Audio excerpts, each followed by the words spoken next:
বাংলাদেশি ছাত্রের ডলার ছিনতাই সীমান্ত বন্দরে ধৃত দুষ্কৃতী। ভারতের মহাবিদ্যালয়ে পাঠরত এক বাংলাদেশি ছাত্র বাংলাদেশে ফেরার পথে পেট্রোপোল বন্দর এলাকা থেকে তার ডলার ছিনতাইয়ের অভিযোগ উঠেছিল, যে ঘটনায় ব্যাপক চাঞ্চল্য ছড়ায়। সেই অভিযোগের তদন্তে নেমে পেট্রোপোল থানার পুলিশ এক দুষ্কৃতীকে গ্রেপ্তার করেছে। পুলিশ জানিয়েছে, ধৃতের নাম আপন মণ্ডল, বাড়ি পেট্রোপোল থানা এলাকায়। ধৃতকে নিজেদের হেফাজতের আবেদন জানিয়েছে পুলিশ ও স্থানীয়রা জানিয়েছে, পেট্রোপোল বন্দর দিয়ে ভারত বাংলাদেশের বহু যাত্রী যাতায়াত করে। সে কারণে বন্দর এলাকায় রয়েছে মুদ্রা বিনিময় কেন্দ্র। এলাকায় বহু যুবক আছে যারা প্যাসেঞ্জারদের বিভিন্ন কাউন্টারে ডেকে নিয়ে যায়। বাংলাদেশি ছাত্র অমিত মুখার্জি ভারতের শিবাজি ইউনিভার্সিটিতে পড়ে। তিনি পিএইচডি কমপ্লিট করে গত 9 ফেব্রুয়ারি বাংলাদেশে বাড়ি ফিরছিলেন। অভিযোগ, পেট্রোপোল বন্দরে আসার পর তাকে ডলার বিনিময় কেন্দ্রে নিজের নাম করে তার কাছে থাকা $300 কেড়ে নিয়ে পালিয়ে যায় এক দুষ্কৃতী। এরপরই ওই ছাত্র পেট্রোপোল থানায় লিখিত অভিযোগ দায়ের করে।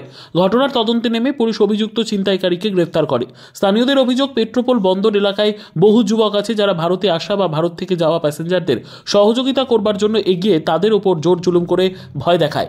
পেট্রোপোল থানা একটা অভিযোগ হয়েছে যে একজন বাংলাদেশির কাছ থেকে $300 ছিনতাইয়ের জন্য অভিযোগ তাকে গ্রেপ্তার করে কোর্টে তুলেছে। কি বলবেন?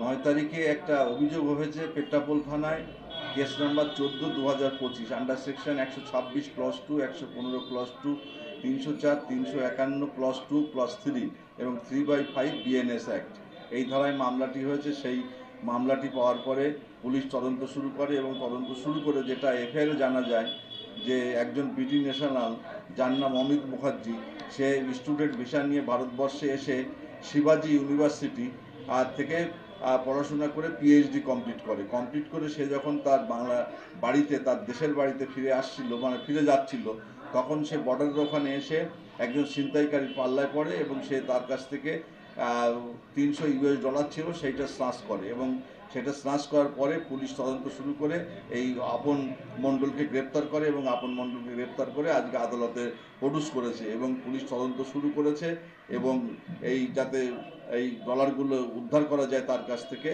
এবং ঘটনার ক্রাইম সেটা যাতে আবার পুনর্গঠন করা যায় সেইটা নির্মাণ করার জন্য তাকে পুলিশ কাস্টডিতে নেবে এবং বিষয়টা পুলিশ তদন্ত করে পরবর্তীকালে আবার রিপোর্ট পাঠাবে। বিষয়টি এখন ইনভেস্টিগেশন স্টেজে চলছে।